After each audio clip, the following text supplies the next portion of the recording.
Hi there, my name is Josh, and today we're going to talk about one of the most interesting little groove boxes I've ever used, that being the Dirtywave M8. Look at how little it is. It's so tiny. And because I'm going to be heaping a lot of praise upon it, I just want to make sure it's clear. I'm not sponsored in any way, I'm just making this video because I think it's interesting and fun and I wanted to share it, not because there's, I don't have any stake in making it. I will put a link in the description where you can go if you want to look into pre-ordering. I don't know if pre-orders will be open at the time that I'm uploading this video. You might have to sign up for a mailing list, but if you do choose to go through that link, I don't benefit from it in any way. Just putting it down there for anyone who might be interested. The Dirtywave M8 is a tracker, which might not be meaningful right away, so let's explain it. Imagine you're looking at an Ableton project. You either record audio or enter notes going from left to right. Maybe you're using a hardware tracker like the Deluge. Everything feels familiar, but now we're on a tracker. Something's different. The music flows from top to bottom instead of left to right. You don't move notes around in a 2D grid to control pitch and timing. Instead, the top to bottom position controls timing, and you just key in which note that you want to have play at that time. Everything can be changed on a per step basis, so a single track can hold an entire drum set, or you could just have reverb on a single note in a melodic line. You build your songs out of chains, you build your chains out of phrases, and then the phrases are where you enter the note info. While there's more to trackers, this is the basic idea.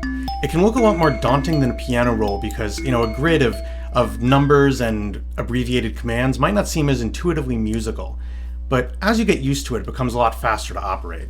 I've used trackers both on a computer and on the Game Boy, and I found that once you get used to it, you're zipping around on it super quickly. So that's trackers in general, but what about the M8 specifically? Well, there's 8 monophonic tracks where you can play the notes that are contained in phrases that are contained in chains, and there's several options for sound generation, ranging from various kinds of synthesis to sampling and sample slicing. Of particular interest on the synthesis side is the macro synth. It's based on braids by Mutable Instruments. Now, I don't have any experience with the braids module, but the macro synth is powerful and flexible, and it's got a bunch of modes that are fun to play around with. There's also a page with 2 envelopes and 2 LFOs that you can use on a patch and assign to pretty much any parameter, so there's lots of options for sound creation.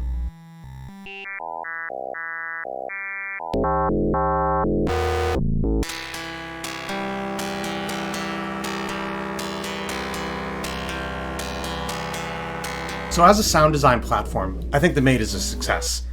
Having the kind of bare bones visual presentation does mean that all the information for your patch is usually either put right in front of you or spread over only like 1 or 2 pages, so it's pretty easy to look and immediately recognize what you're working with. As a tracker, I think that the M8 succeeds as well. And my experience with trackers is not the most expansive, but it doesn't really feel like the M8 is revolutionizing on the actual tracker aspect of being a tracker, but it gives you so many different good sound design options with the synthesis and sampling, as well as just having the flexibility of a tracker, that I think it all it coalesces really well.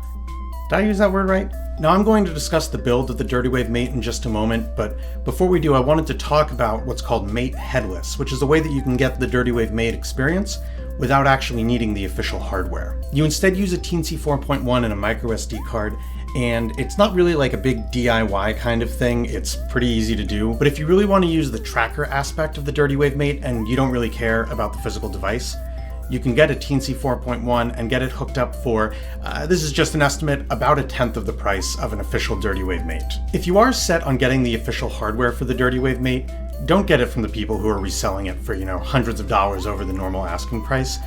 The Dirtywave M8 is being made by, I'm pretty sure, just like one guy who's designed it and is trying to put everything together and get it out to the people who want to buy it. So if you're able to wait, I would say that it's much better to, if you're buying one, give the money to the guy who's actually working his butt off to make it, as opposed to giving it to someone who just, happened to get a pre-order in and decided that they could make some money off selling it. But as for the hardware, the build of the Dirtywave M8 is absolutely fantastic. It's machined out of metal, you've got these nice mechanical keyboard keys, and the screen is nice and sharp. From what I've seen online, some folks are a little wary about the size of the screen and the amount of information displayed. Even with my glasses, I don't have the best vision. I haven't found it all that hard to use.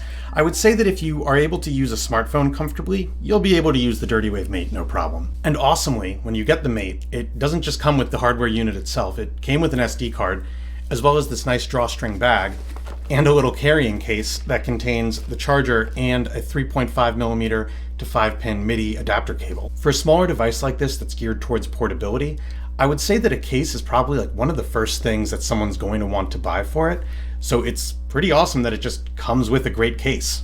In summation, my first impressions are immensely and powerfully positive.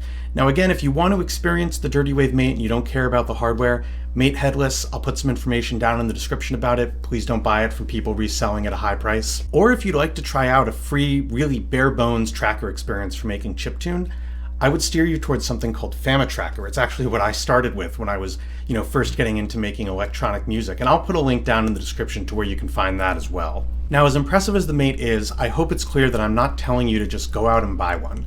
No piece of gear is right for everyone, and just because I love something, it doesn't mean that you're going to love something. But if you're set on getting a portable music making device, and especially if you enjoy using a tracker if you've used one in the past, the Dirtywave Mate might be something to at least consider. But anyway, thanks so much for watching.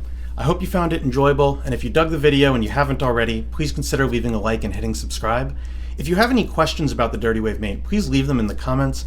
I'm thinking of doing a Q&A video if it seems like there'd be some interest for that, and if not, I'll just answer in the comments. But anyway, thanks so much. We'll close off with a little chiptune jam because, what good is a tracker if you can't use it to make some chiptune?